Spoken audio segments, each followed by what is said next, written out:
मियां शाहिद साहब, मैं आपकी तरफ आता हूं, उसके बाद एतजाज एहसन साहब हमारे साथ होंगे। इस लीगल इशू पे, इलेक्शन एक्ट पे भी बात करेंगे। ये क्या नौयत है? माफ़ी की माफ़ी मांगने पर रजामंद हो गए हैं, वो तो बड़े माशाल्लाह ना मानने में उनका बड़ा नाम है। जनाब मियां शाहिद साहब। काजी साहब, मैं तो एक चीज़ देख रहा हूँ कि ये एक अच्छी डेवलपमेंट देख रहा हूँ मैं कि बानी पीटीआई जो है उनका मौक़िफ़ में नरमी आई है। अक्सर वो जेल में गैर रस्मी गुफ्तगू करते हैं। आज भी उन्होंने गैर रस्मी गुफ्तगू की है। उन्होंने कहा है कि अगर 9 मई में हमारा जुर्म साबित हो जाता है तो मैं माफ़ी मांगने को तैयार हूँ।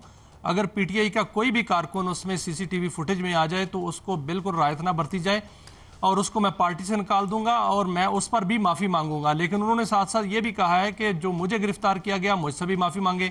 तो उन्होंने इसको मशरूत माफ़ी का ऐलान जो है वो किया है आज।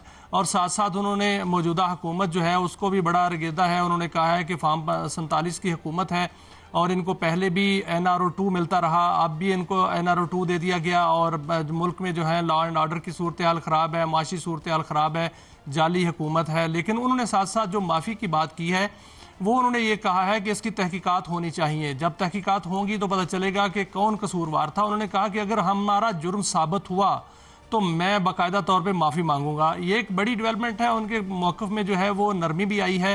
और अच्छा मियां साहब, मैं जल्दी से पूछता हूँ, ये हमारा सेगमेंट छोटा है, एतजाज एहसन साहब की तरफ मैंने जाना है फौरन। ये बताएं कि आज जो राना सनाउल्लाह साहब का मैंने एक क्लिप देखा, वो बड़े कोमल सुरों में बोल रहे थे, इमरान खान आए, अवाम में जाएं, वो सियासी लीडर हैं। ये इसकी क्या वजह है? क्विकली बताइएगा मियां साहब।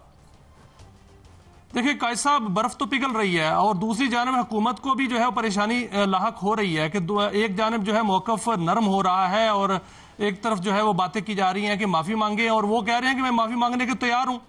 तो फिर हुकूमत तो इस पर परेशान होगी ना, क्योंकि हुकूमत का बयानिया सबसे ज़्यादा बड़ा बयानिया जो है वो बानी पीटीआई है और बानी पीटीआई के ऊपर जो है वो सारी सियासत चल रही है। तो इसलिए जो राना सनाउल्लाह हैं वो इस तरह के बयान जो है वो दे रहे हैं। और कभी कभी आपने देखा कि दीगर जो रहनुमा हैं मुस्लिम लीग नून के, वो भी जब इस तरह की बात होती है तो वो बयानात पे आ जाते हैं।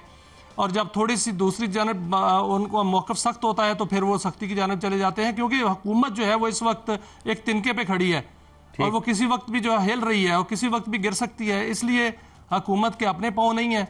तो वो बानी पीटीआई का जो बयानिया है, अगर वहाँ वो डर रहे हैं कि कहीं इस माफ़ी के बाद पंजाबी जिन्होंने कहते ना कि इन्होंने कोल भी कोई माफ़ी ना मांग ले, बस माफ़ी कर दो, कोई और हुकूमत से ना माफ़ी मांग ले कि बस उनका बतेरी होगी। चलते हैं जनाब एतजाज एहसन हमारे साथ हैं, हम इस इलेक्शन एक्ट पे। जनाब एतजाज एहसन साहब, मेरा सवाल ये है कि जो इलेक्शन एक्ट तरमीमी बिल आया है, ये क्या, हम तो कहते हैं ना जी लॉ मेकिंग करनी चाहिए, इनका कोई काम नालियां तो पक्कियां कराना नहीं होता हमारे, तो ये इस कानून को कैसे देखते हैं? ये अवाम के वसीतर मफाद में है, किसी पार्टी स्पेसिफिक है, या इसको आप कैसे, आपकी माहिराना राय इस बारे में क्या है जो कानून पास हुआ है? जनाब एतजाज साहब।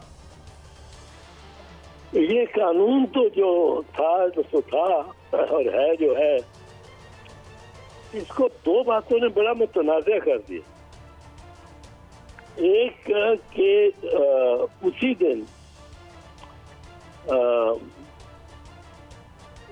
दो जजेस का सुप्रीम कोर्ट का एक इख्तिलाफी नोट, बज़ाहिर जिसको इख्तिलाफी नोट कहते हैं, वो शाया होता है। अब ये मैंने तो कभी नहीं देखा, ये हो ही नहीं सकता। आप देखें, मंतक के तहत नहीं हो सकता कि जिस चीज से, जिस तहरीर से इख्तिलाफ है, वो तहरीर अभी आई नहीं और आप उससे इख्तिलाफ कर रहे हैं। यानी अभी फैसला तो आना है, वो फैसला तो आना है। 13 जज है इस बेंच पे, 11 ने अभी अपनी राय नहीं दी, अपना फैसला दिया है, राय नहीं दी। राय से अगर मुत्तफिक ना हो तो फिर डिसेंडिंग जजमेंट होती। अब वो उनकी राय नहीं आई जिससे इख्तिलाफ इनको का है, और ये दो जज साहबान दे रहे हैं वो फैसला, और वो इख्तिलाफी नहीं फैसला।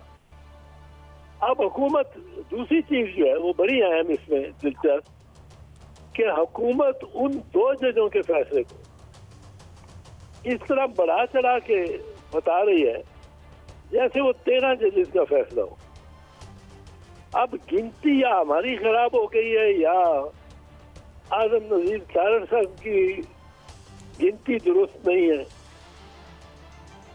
और जो वक्त का धारा है, जो क्रोनोलॉजी है, या हमें नहीं समझ आई या आदम नजीर तारड़ साहब को नहीं आई।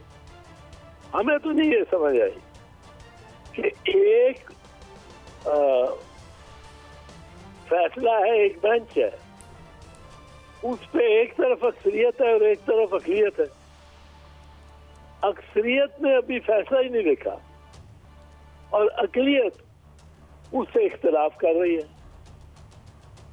ये साहब, मैं अमिया शाहिद बात कर रहा हूँ। हाँ जी, सवाल करें आप इत्तेज़ाज़ साहब से।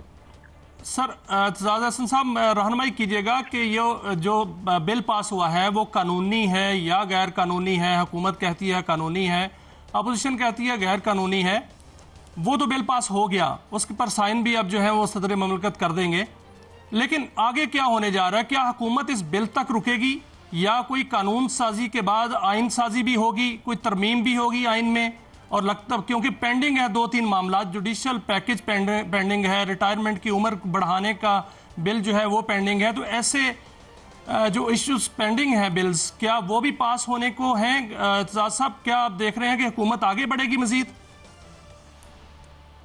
इसमें दो किस्म की है इक़दाम की। कानून साजी है, और सदर साहब ने तो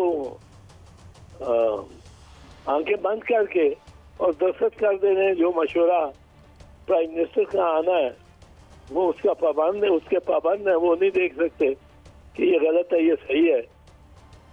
वो अंडर आर्टिकल 48 वो बाउंड है कि जो भी मशवरा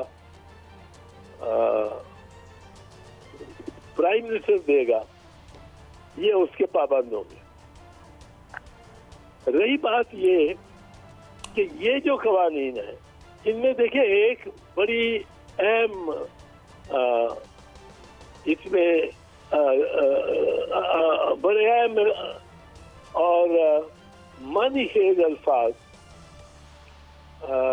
इस्तेमाल किए गए, और वो कहीं कहीं आता है, और अक्सर वो अक्सर क्या है, वो आईनी तरमीम जब की जा रही हो 2/3 अक्सरियत से, तो फिर वो इस्तेमाल किया जाता है।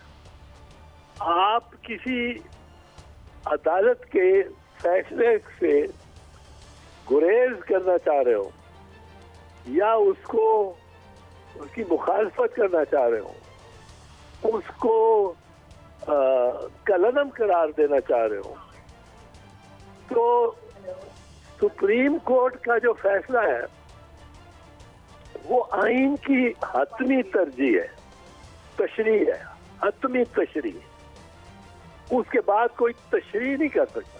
हाँ, पार्लियामेंट उसमें तरमीम कर सकती है,